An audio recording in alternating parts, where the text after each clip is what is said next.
This channel is part of the History Hit network.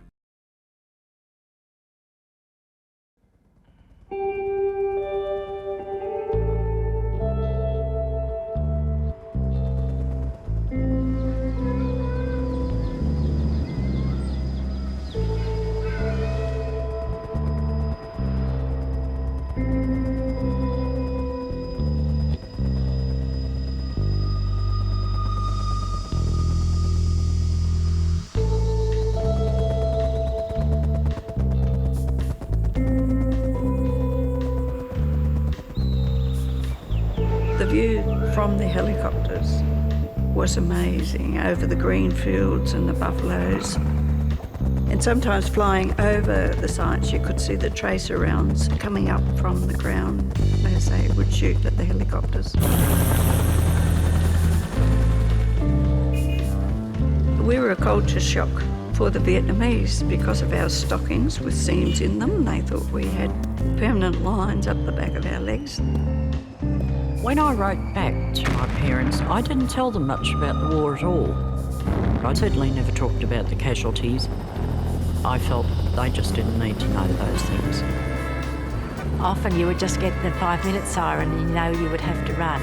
But yes, I guess the adrenaline did start to pump and we would always be wondering what we would be confronted with.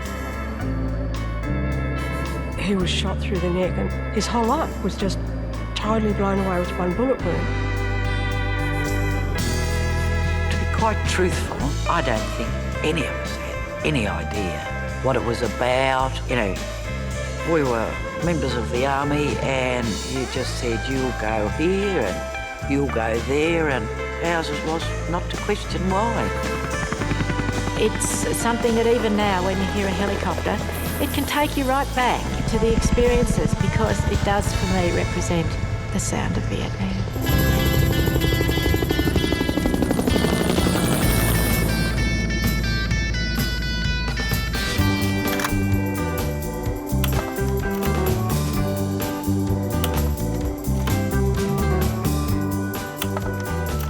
Pauline on the left.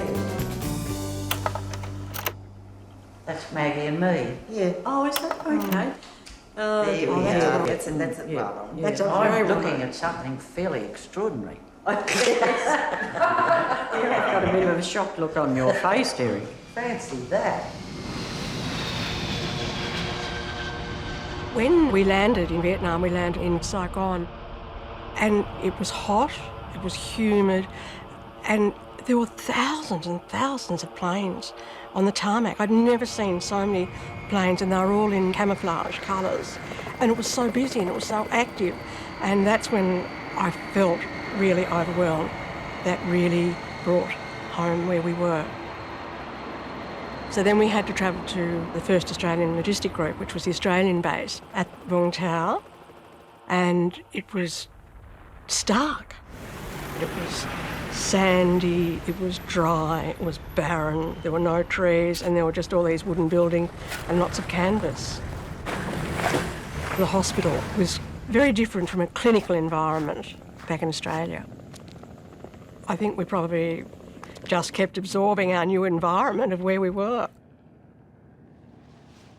The patients were our age. Many of them were even younger. They were missing home, they were homesick, they were frightened and scared. And we represented their mothers and their sisters and their girlfriends. We felt for the boys, but you didn't let it get to you. You tried to make a big steel shutter there.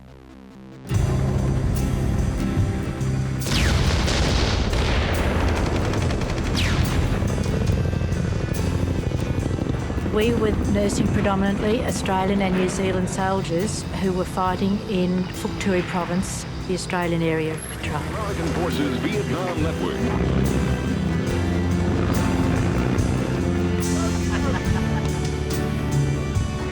Our troops were based at Nui Dat, about 30 kilometres up the road from the 1st Australian Field Hospital in Vung Tau, or 20 minutes in a helicopter once they were wounded.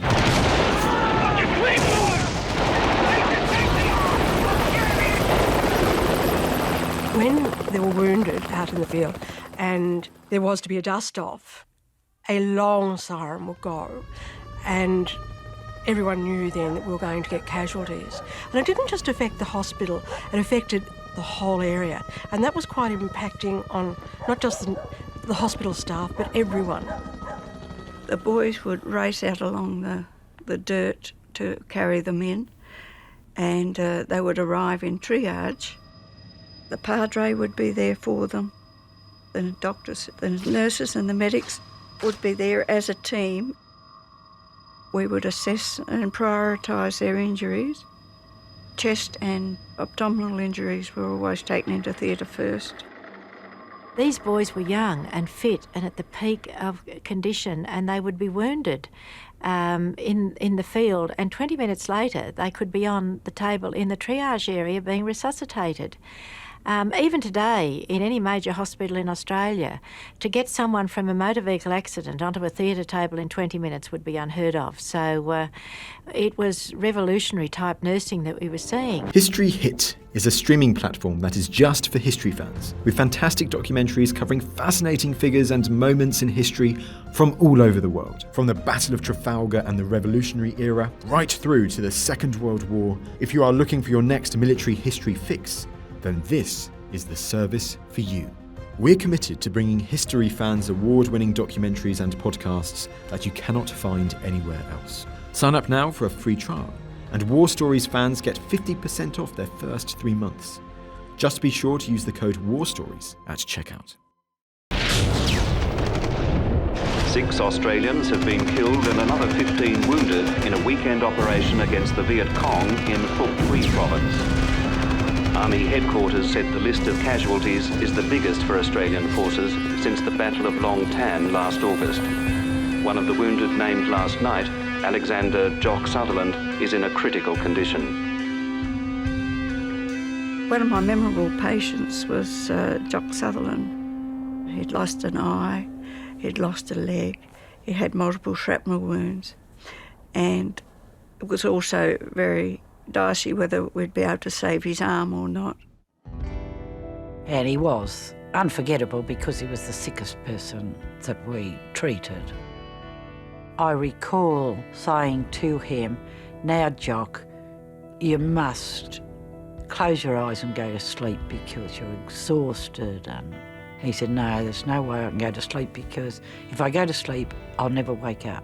So I said, "I promise you, if you go to sleep, you'll wake up and you'll feel a lot better than you do now." And he said, "Well, I'll go to sleep on the condition that you stay with me while I'm asleep." So I was going out, but that was the finish of that bit of a social thing, and it was quite an honour to sit about while he did have his sleep. General Westmoreland came to visit the hospital, and he shook Jock's hands and had his photo taken with him because of his bravery in the battle he was in.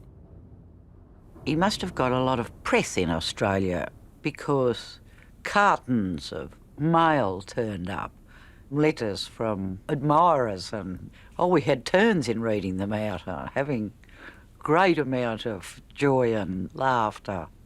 You know, we used to say, "Goodness, Jock, you're a star." After he went home, it wasn't until I came back here to Canberra that I bumped into Jock and his wife again. And he hadn't remembered his time in the hospital because of all the fever and trauma. Unfortunately, Jock died of cancer since.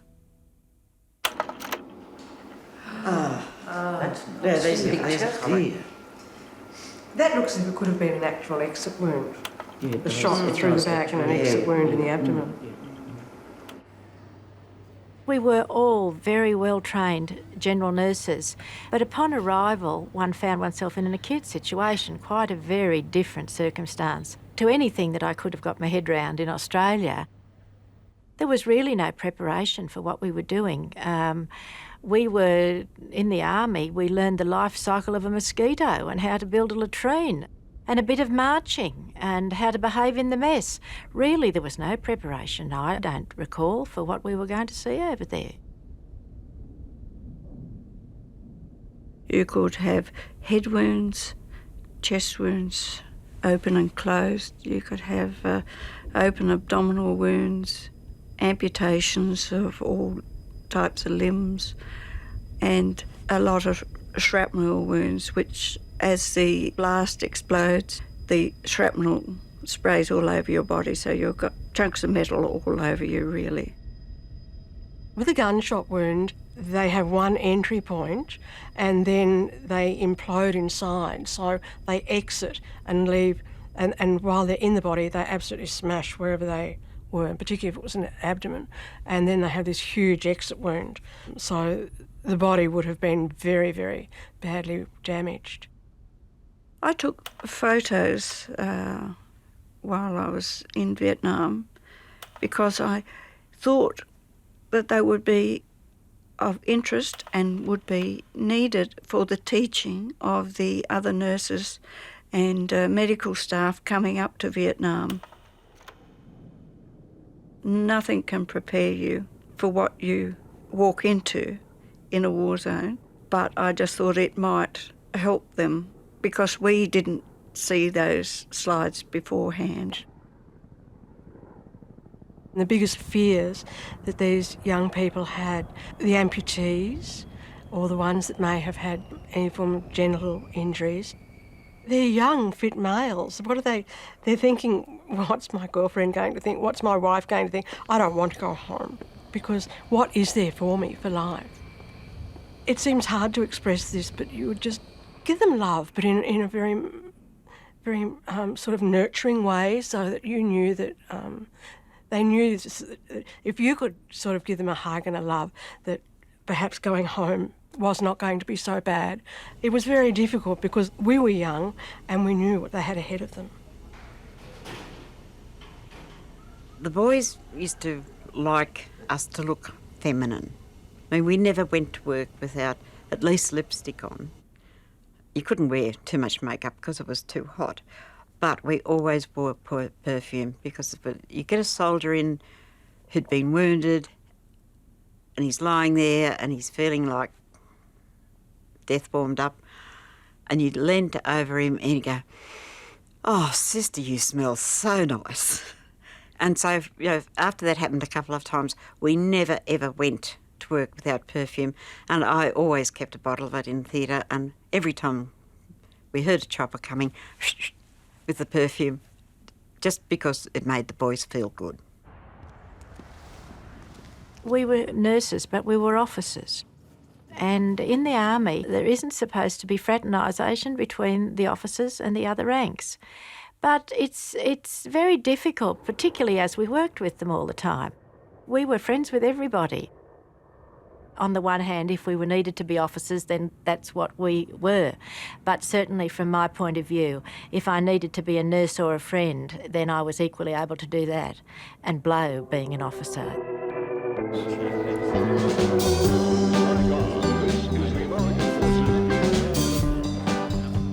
When we were able to, the unit used to put on a barbecue of a Sunday where all ranks mixed.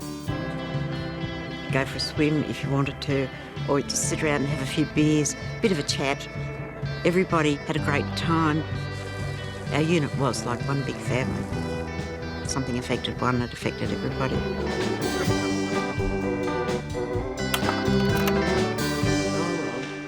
You're as drenched as a duck. It was very, very humid and wet.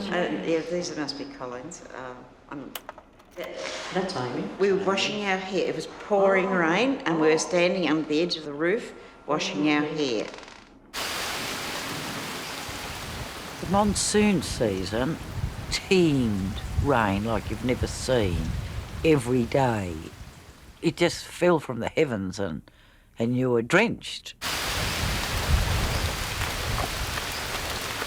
When I was up there, we had a very big outbreak of malaria, and we had the soldiers coming down from Nui Dat. And they were brought in from the field, and often it was from very wet conditions, good breeding ground for mosquitoes.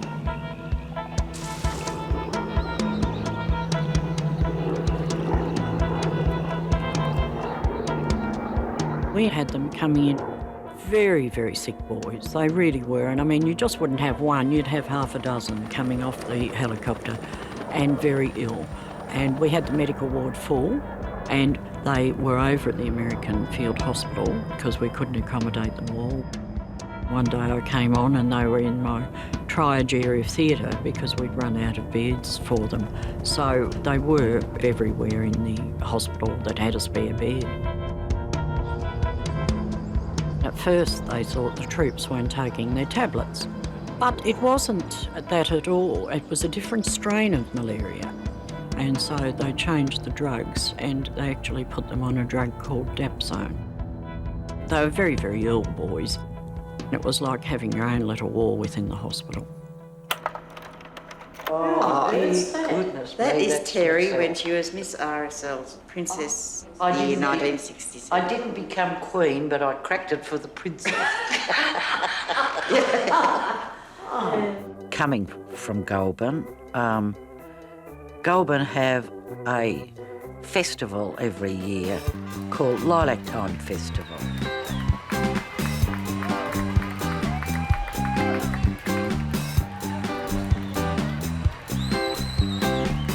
But because I was in Vietnam, the RSL had decided to nominate a Queen candidate, being me. My sister got the job of doing all the fundraising and appearances, and while I languished back in Vietnam. We raised the second amount of money, I think. So I didn't get to be the Queen, but I did manage to become a princess. The boys all thought it was a bit of a hoot. Thought, who's this maniac? Goulburn must be a crazy place.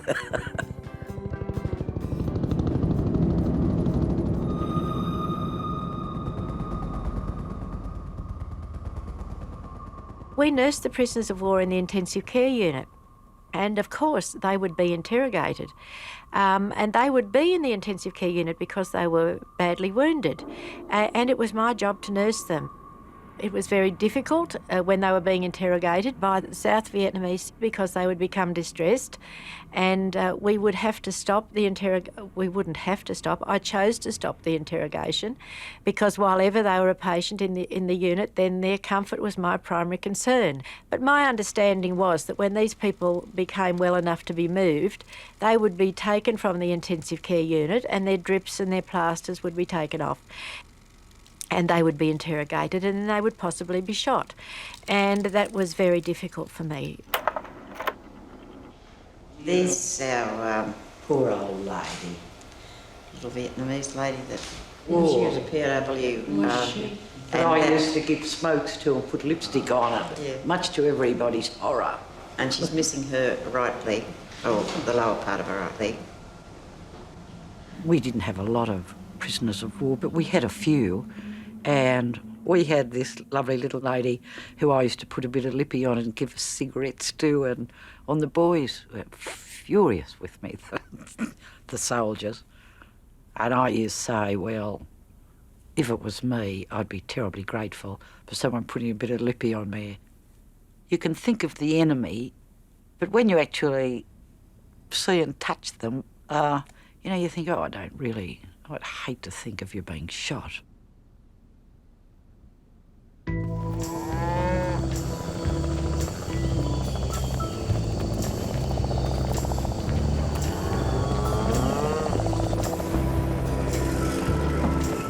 Vietnam was my first experience of the East.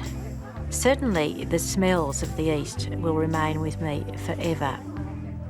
Another image that remains with me is just how the cycle of life continued, even though that there was a war on.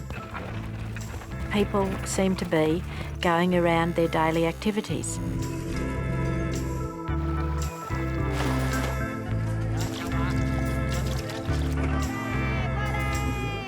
We were cared for by the local women who came into the compound every day.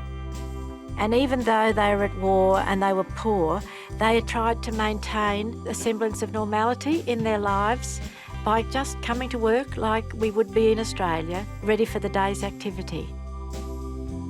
we called her Mama San, and we became to love her dearly. And we were able to communicate very satisfactorily without speaking the language. A lot of our conversation was in numbers. Number 1 was very good. Number 12 wasn't nice. Number 33 was appalling. So if you had a visitor, she would put 3 pips 2 rooms down for you. One day I had a cake of soap, and my mama son, she liked this, and she would smell it and she'd say, baby son, for the baby, you see. So then I got my mother to send more cakes of soap up, and I used to give her the cakes of soap. She might have sold it on the black market, but at least I thought it was going to the baby son. Gee, we actually got to fire these. We were just... Jan, we weren't allowed to hold weapons. We weren't. Yes. No, So that's right. the M60 grenade launcher, ladies. Really? Yes, and that's me putting a grenade Well, at least in you my mouth. understood where the wounds came from, didn't you? If that had happened to us, we would have been sent home. It was written up in the American Army paper that there were 4 Australian Army nurses in Vietnam. It was through some of the nurses at the American 36 Evacuation Hospital in Vung Tau were asked to arrange to see if we could go up to visit the American 1st Division headquarters at Phuoc Vinh, which was north of Saigon. Choppers arrived, picked us up, and we had an escort of 2 gunships to make sure that we were fired upon, that we'd be safe.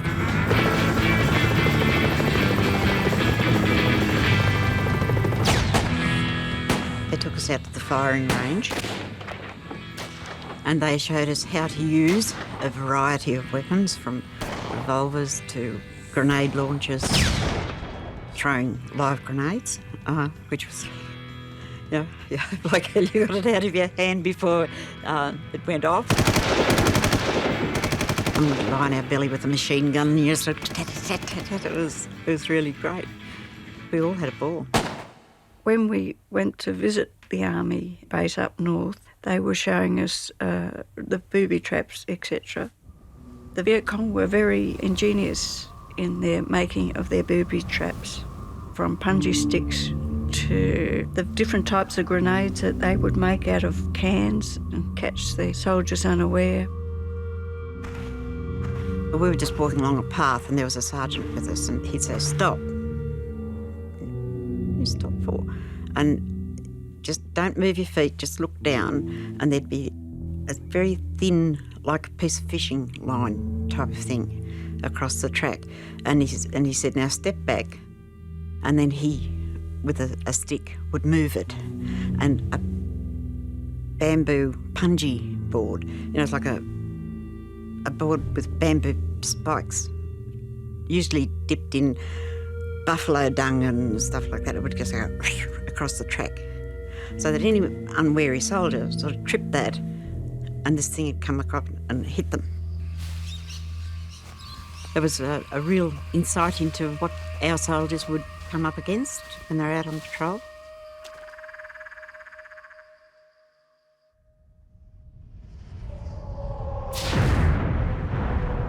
You could always hear the continual bombing of the B-52s. It was incessant, and it used to... In fact, if they were having a really heavy time of bombing and hitting, the furniture used to move and shake, and it used to be night and day. You were very, very aware of it. It was incessant. Often we didn't have very much warning at all. Often you would just get the 5-minute siren and you know you would have to run. But yes, I guess the adrenaline did start to pump, and we would always be wondering what we would be confronted with. And then you would wait for those 3 short blasts, which meant that the chopper was within landing. And that was always a very stressful time if it took longer than about 15 to 20 minutes from that first long blast to the short ones, because what you knew is that the dust-off choppers were being attacked. They were under fire, and so they couldn't get in. And if you had more than an hour's wait, everybody would actually go down towards the hospital because you were feeling so anxious that the dust-off choppers were being shot at and they couldn't get in, and the wounded were there and they couldn't evacuate them.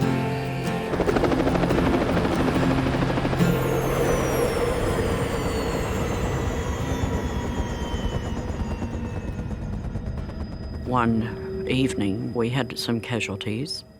We had this one lad, he'd been shot in the abdomen and he was resuscitated, and the padre called me over, and this lad sort of looked up, bit of a cheeky grin. I think he was a National Service boy, if I remember correctly.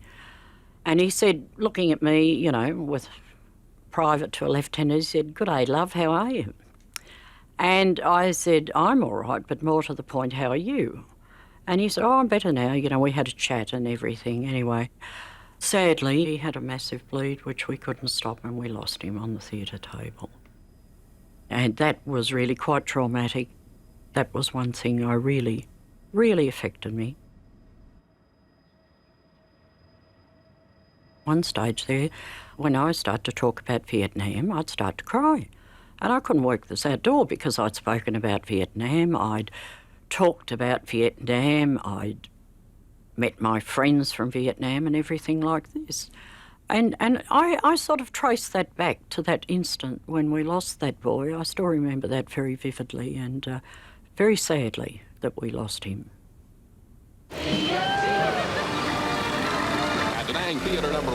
Vung Tau was a thriving city.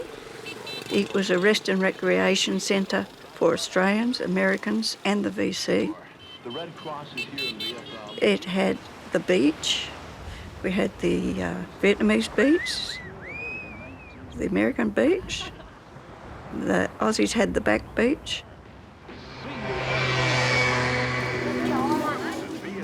Down in Vung Tau, you'd see lots of bars and lots of bar girls, and they used to get the giggles when they saw the Australian nurses coming because they knew that we were sisters and nurses, and they would laugh and entice us and you know, come for a massage. And we just sort of smiled and laughed and talked to them in the limited Vietnamese we had. APO in country 96307. If Australian soldiers came down, they usually went drinking at the Badco Club at the Australian base.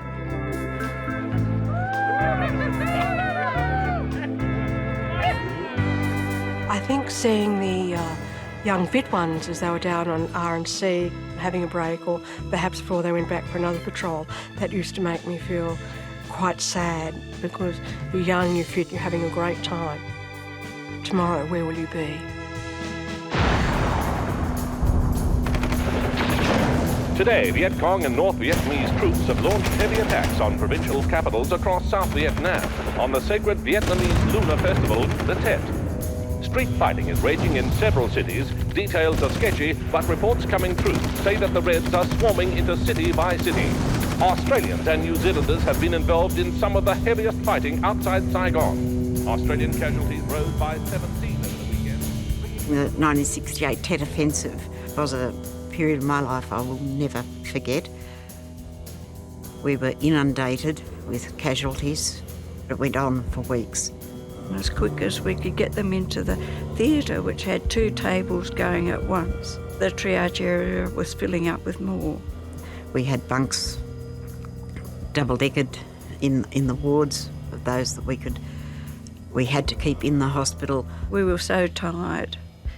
We were just working on pure adrenaline and giggling at nothing. I'd worked in theatres with motor vehicle accidents, but there was nothing really that I had done to prepare me for this. We had our only death in the hospital during that period. He was a young man that had been out on patrol. He had trodden on a mine. He knew he was on the mine. He had warned the rest of the patrol, and they all scattered, took as much cover as they could, and when he saw that they were out of harm's way as best they could be, he jumped, or he sort of dived face first off the mine And these mines, once you release the pressure on them, they jump up out of the ground and explode.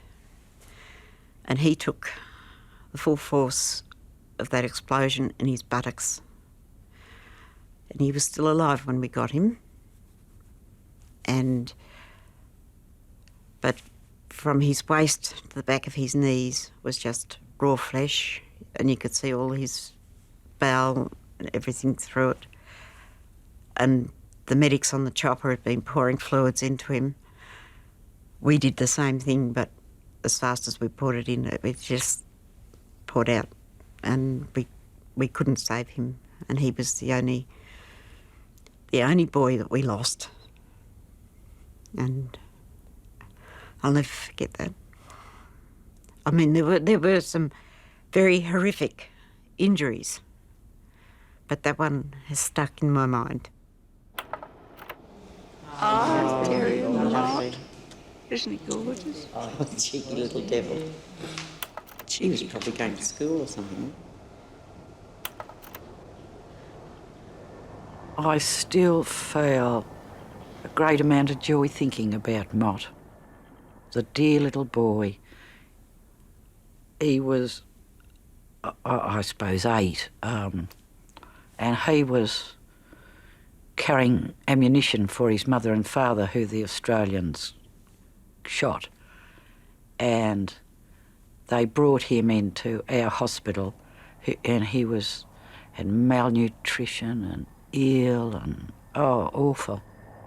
However, they gave him blood transfusions and got him better, and he was put in the medical ward. And I must say the soldiers in the beds round him were very good to him, and they sent the Red Cross out to buy him toys. Oh, they spoiled him, absolutely spoiled him. When the South Vietnamese army wanted to take him to the prison camp, we would get the doctors to sign a chit to say that he was still too ill to move. And I think they might have found out that after he'd been going to school for about 6 months, that he was all right. But all of a sudden, orders from on high said he's got to go. And we were all very distressed, but we had no say. He went to an orphanage with all his toys. Gosh knows how long he kept those. Gee, you look glamorous, Di. You up to that? Yes. That's Philip. Oh, it's Philip. Every one of us who went to Vietnam would have only ever gone with the idea of doing a really good nursing job and completing a year and coming home. So meeting someone or meeting my husband was certainly not on the agenda. And my cousin was with 6th Battalion, and they decided to have a barbecue, and my cousin said, well, my cousin is a nurse down at the hospital, so that is sort of a carte blanche for let's get up the nurses. So we went up by chopper and we had a really enjoyable day, and I met Philip that day, and from there we corresponded. Towards the end, the last couple of months, we were writing to each other most days.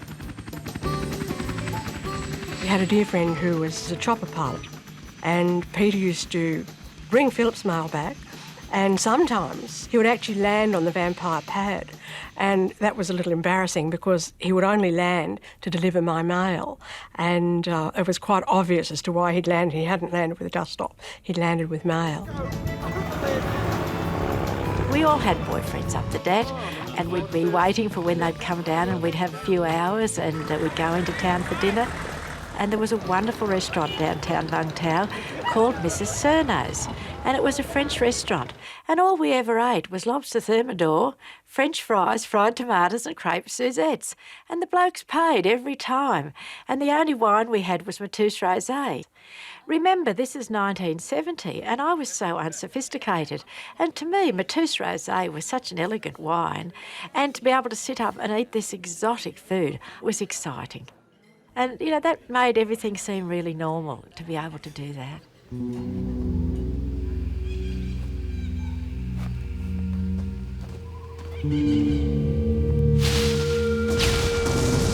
I received a gunshot wound to the abdomen.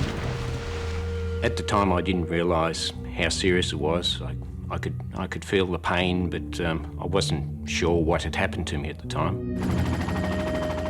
I was loaded onto an Iroquois helicopter and then flown down to Vung Tau.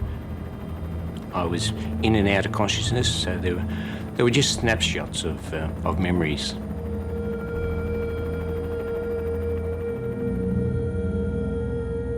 In his operation, large segments of his bowel had to be removed and it was sewn together.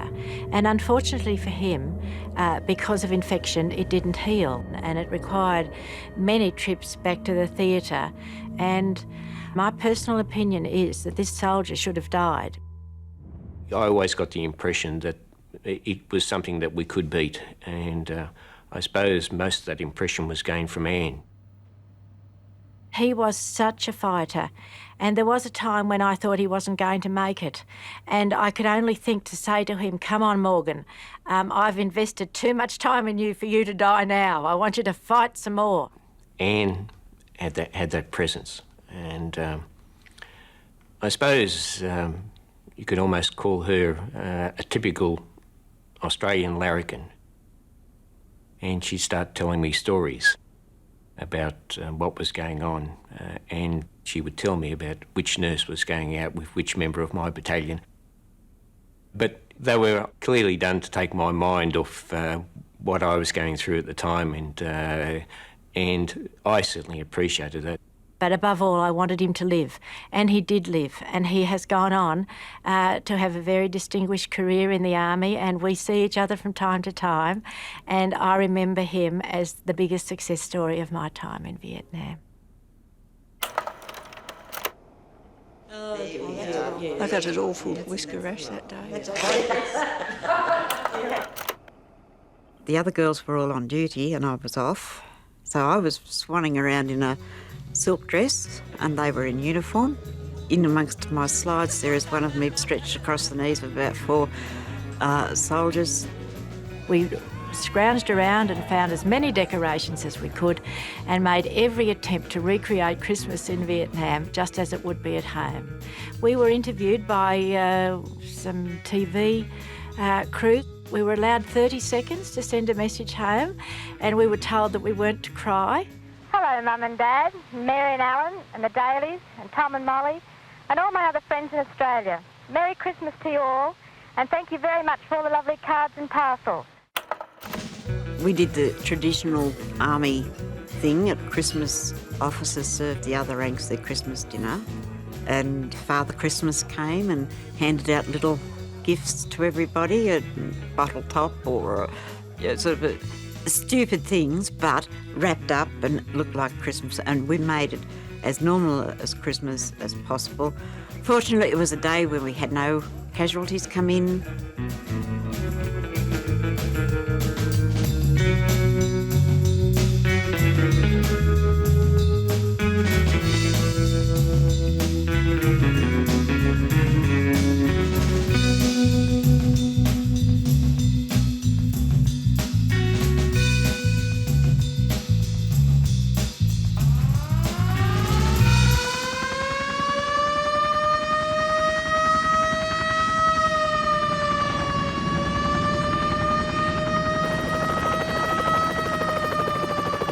He was a very close friend of ours.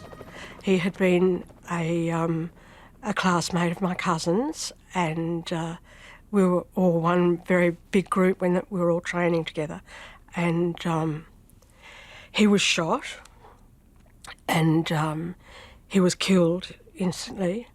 And when I found out who it was, I rang another friend who was on the base. He'd been at Duntroon with him, and he came down and we just sat and held each other and just cried because we were all very close friends, and he'd left a new wife behind in Australia, and I think it was, he just.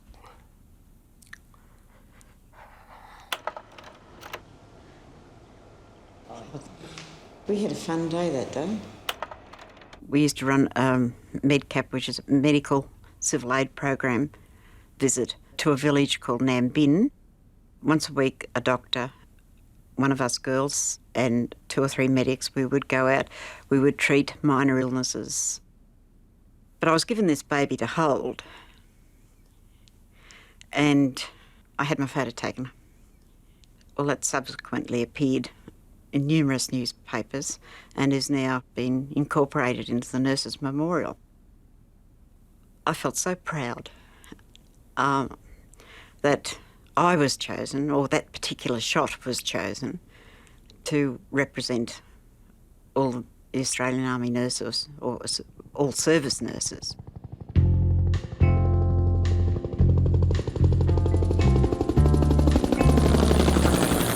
Each person did a tour of Vietnam for a year, and it was called 365 Days in a Wakey from the day that you arrived in country. And you really marked it off on a calendar, and it was a countdown, and as it got closer and closer, you got more excited. We were all extremely ready to come home. We were all burnt out. We were tired. We were exhausted. Our clothes had worn out. We needed new clothes. We needed to come back to our families.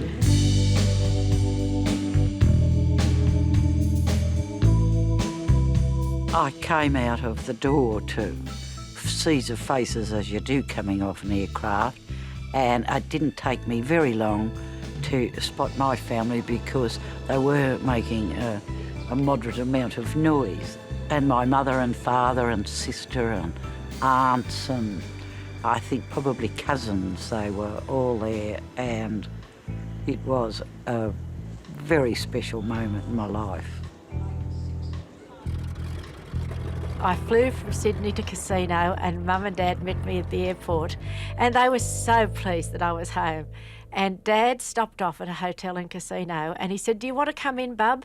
And I don't think he had any need to be in that hotel in Casino, but I just think he trumped up some excuse to take me into that hotel, because he took me round and introduced me to all the auctioneers that were in there and said, "This is my daughter Anne, and she's just come back from Vietnam." And I think he was so proud. After I was posted back to Australia, I met my future husband, who was with the SAS battalion. He was posted to Vietnam, so we decided we'd get married before he went.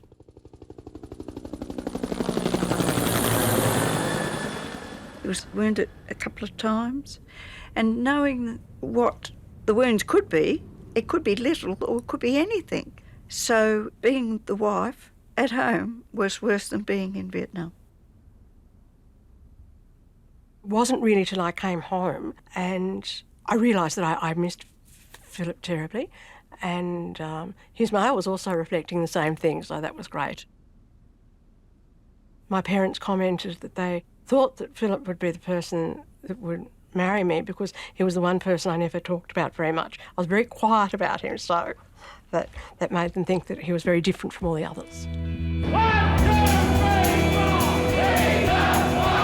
Today in Sydney, thousands of people have gathered at Town Hall to protest Australia's involvement in the Vietnam War. There's an air of tension as police position themselves, looking for troublemakers amongst the crowd, and everywhere you look, there's a mass of hands as protesters make the V sign, the sign for peace. I was very proud of my uniform. And I was told, "Oh, don't wear your uniform because you're liable to get something thrown at it. It's not popular to wear your uniform, and we advise against you wearing your uniform to travel." And I thought, why? What? And so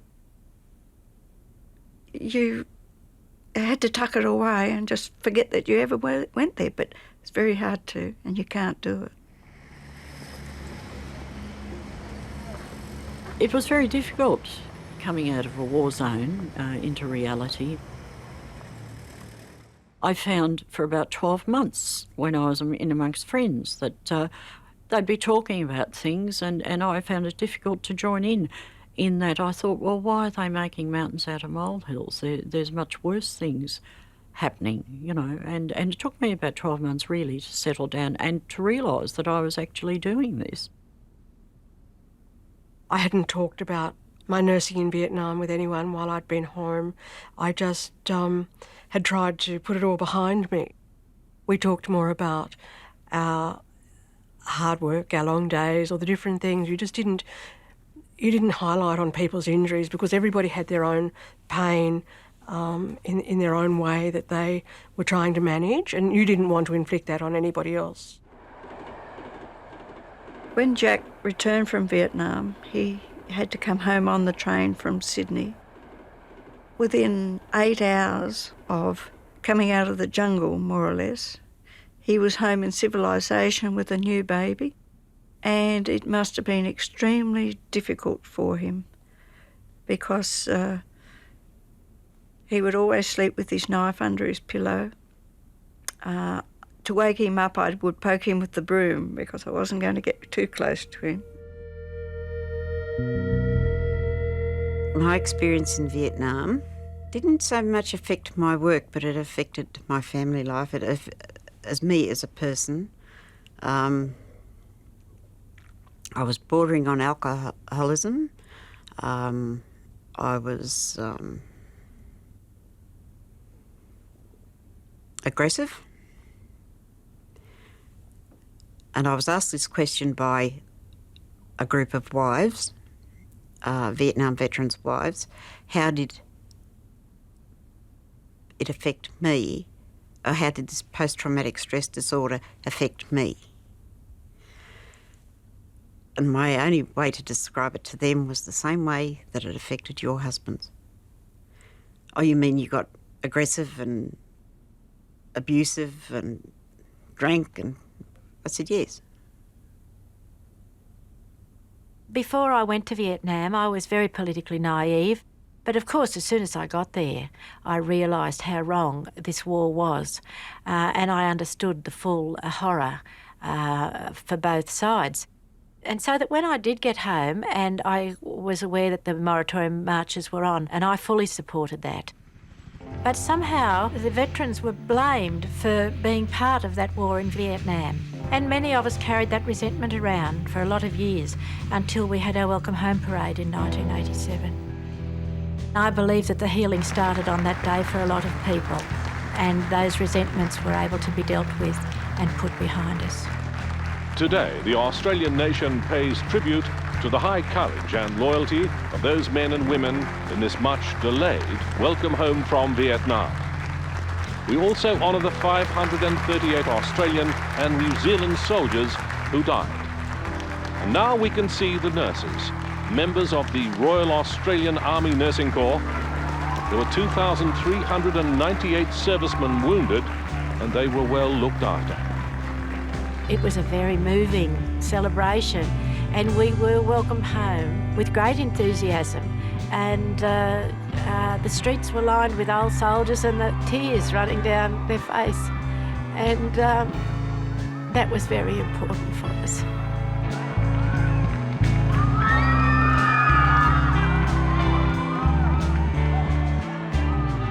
Frankie Hunt and I had known one another for a while.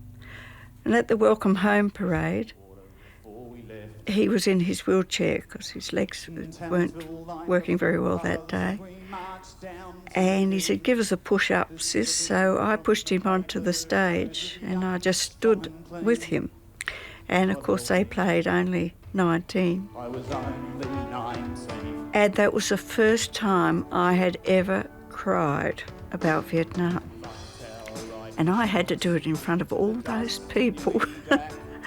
And Frankie said to me, "It's all right, mate, I'm crying too." So it was very emotional. It was wonderful.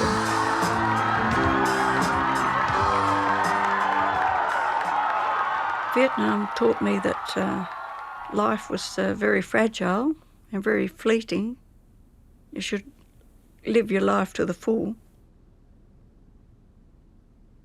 My year of nursing in Vietnam has really given me time to think probably more deeply about politics, about what people do to each other, how cruel people can be, how we take life so lightly, because one minute it's there and the next minute it's not. I think I probably grew up very quickly in that year. I don't think I lost anything. I didn't lose any youth but it was a year that I found intensely satisfying. And I have absolutely no regrets about it. Dad and I talked about our experiences in each of the wars, but mostly it was just all the fun stuff and the funny anecdotal evidence. All nursing is difficult. You try not to dwell on things that are unpleasant, and I choose not to watch war movies or anything on the television or read anything in books which can trigger those memories because they will last forever. Vietnam, in many ways, shaped a lot of things in my life. I'm grateful for every minute of every day, and even though I don't think about it all the time, when I do, I think about the blue skies and things that a lot of our boys weren't able to see again. The photograph of me with a little boy is the most beautiful photograph that I have ever had taken.